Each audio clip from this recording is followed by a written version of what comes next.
Assalamualaikum warahmatullahi wabarakatuh. Saya perwakilan dari kelompok 3 yang beranggotakan Veronica Siti Agustin, Risti Adila, Novi Samsidar, dan dengan saya sendiri Siti Anissa akan memaparkan materi kami dengan judul Teori dan Konsep Kepuasan Pelanggan dan Penggunaannya pada Organisasi Pendidikan.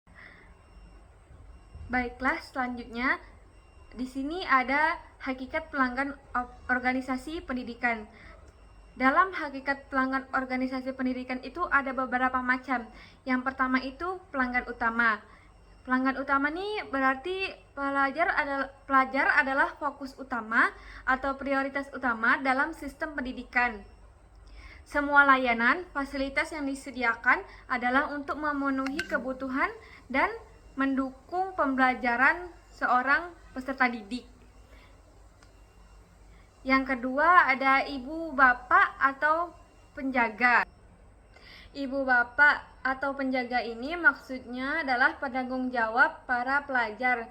Mereka memiliki tanggung jawab langsung terhadap kesejahteraan dan perkembangan pelajar. Ini termasuk memastikan kehadiran pelajar di sekolah, memberikan dukungan akademik, dan memastikan kebutuhan dasar pelajar terpenuhi. Yang ketiga itu ada guru pensyarah atau pemberi perkhidmatan.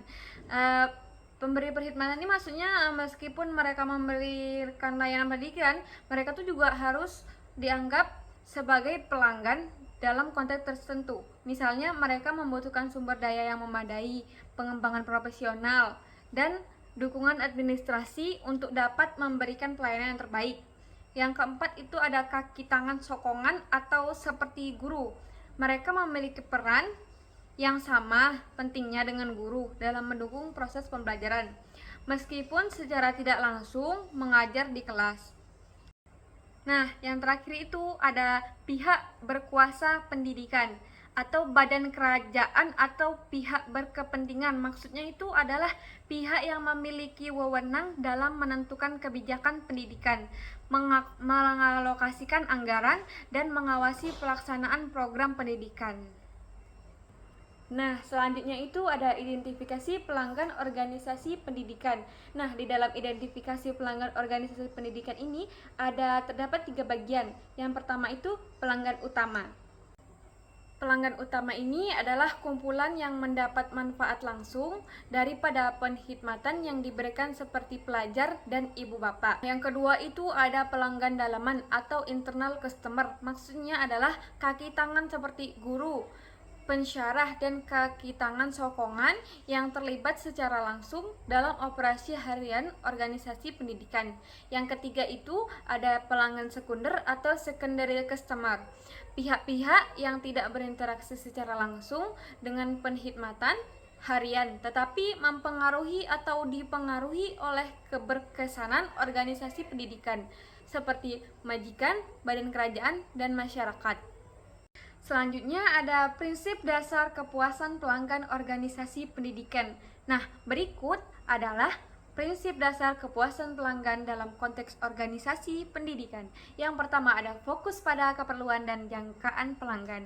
Nah, organisasi pendidikan perlu memahami keperluan dan jangkaan setiap jenis pelanggan, baik pelajar, ibu bapak, kaki tangan, atau pihak berkepentingan lainnya. Penkhidmatan yang diberikan harus memenuhi atau melebihi harapan mereka. Yang kedua itu ada quality pengajaran dan pembelajaran. Maksudnya pengajaran berkualitas tinggi adalah asas kepada kepuasan pelanggan utama, yaitu pelajar. Organisasi perlu memastikan kaidah pengajaran yang berkesan, tenaga pengajar yang kompeten, serta kurikulum yang sesuai. Yang ketiga itu ada komunikasi yang efektif, komunikasi yang jelas, terbuka, dan telus antara organisasi pendidikan dan pelanggan itu sangat penting. Karena apa? Pelajar dan ibu bapak perlu mendapatkan maklumat yang tepat dan tepat pada masanya tentang prestasi akademik, program, dan kemudahan yang ditawarkan. Yang keempat itu ada penglibatan pelanggan. Memberikan peluang kepada pelanggan seperti pelajar, ibu bapak, dan guru untuk terlibat dalam proses membuat keputusan atau memberikan maklum balas adalah penting. Ini membantu pelanggan merasa dihargai dan berkontribusi kepada peningkatan kualiti penkhidmatan. Contohnya itu seperti melalui survei kepuasan, sesi dialog, atau pertemuan bersama pihak pengurus organisasi pendidikan. Nah, selanjutnya itu ada peningkatan berketerusan atau continuous improvement, yaitu organisasi pendidikan perlu selalu berusaha untuk meningkatkan kualitas penkhidmatan mereka berdasarkan maklum balas pelanggan. Yang keenam itu ada accessibility dan kemudahan. Pelanggan mengharapkan organisasi pendidikan menyediakan persekitaran yang selamat dan mudah diakses. Ini termasuk kemudahan fisikal atau kelas perpustakaan makmal, serta akses kepada sumber digital atau pembelajaran jarak jauh. Yang ketujuh itu ada kesetaraan dan keadilan. Prinsip keadilan dalam akses dan peluang kepada semua pelajar adalah penting dalam memastikan kepuasan pelanggan. Semua pelajar tanpa mengira latar belakang sosial, ekonomi, atau keupayaan fisikal. Yang kedelapan ada sikap dan layanan profesional. Sikap dan layanan profesional ini adalah kepuasan pelanggan yang banyak bergantung pada sikap dan layanan profesional dari guru, kaki tangan, pentadbiran, dan staf sokongan. Pelanggan mengharapkan keramahan, kecepatan, dan ketepatan dalam menangani permintaan atau masalah mereka. Selanjutnya ada proses mengetahui harapan pelanggan organisasi pendidikan. Jadi ada beberapa langkah-langkah dalam proses bagaimana sih kita mengetahui harapan pelanggan organisasi pendidikan. Jadi yang pertama itu kenali jenis pelanggan. Langkah pertamanya itu ialah mengenal pasti kelompok pelanggan yang berbeda dalam organisasi pendidikan. Yang kedua itu lakukan kajian dan tinjauan atau survei. Yang ketiga ada kumpul maklum balas dari sesi perbincangan atau fokus group. Jadi dalam sesi kumpul maklum balas dari sesi perbincangan ini pelanggan tuh dapat berbicara dengan lebih terbuka mengenai harapan mereka. Yang keempat itu ada analisis data pelanggan.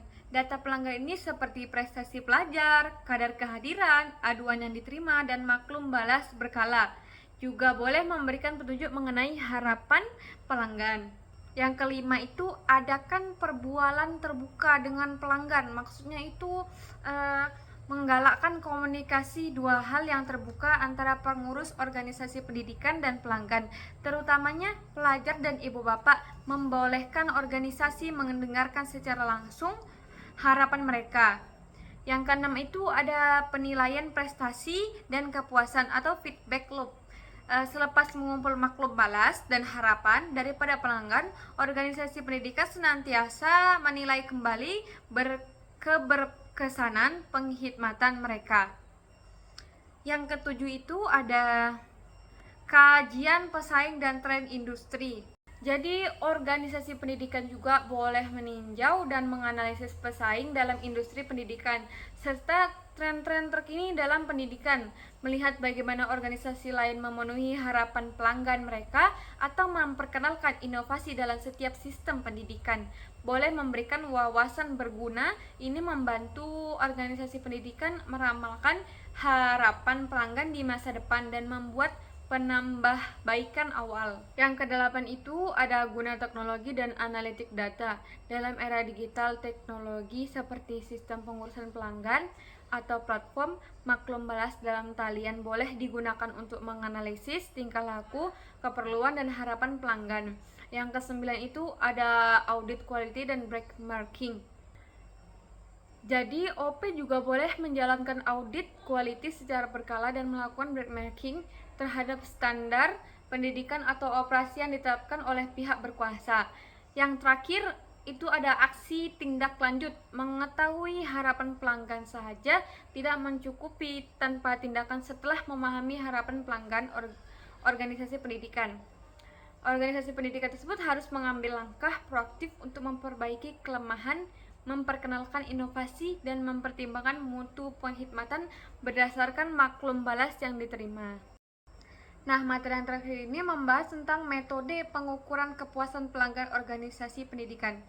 Jadi, berikut ini adalah beberapa metode umum yang digunakan, seperti survei kepuasan pelanggan, kuesioner skala Likert, skala promotor, bersih, wawancara terstruktur, dan tidak terstruktur.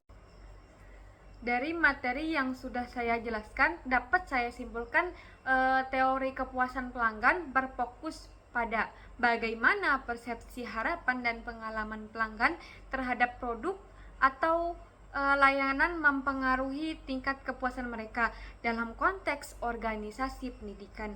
Pelanggan dapat diartikan sebagai siswa, orang tua, dan pihak terkait lainnya seperti perusahaan atau masyarakat yang menerima kelulusan. Hanya itu yang dapat saya sampaikan, kurang dan lebihnya mohon maaf. Wassalamualaikum warahmatullahi wabarakatuh.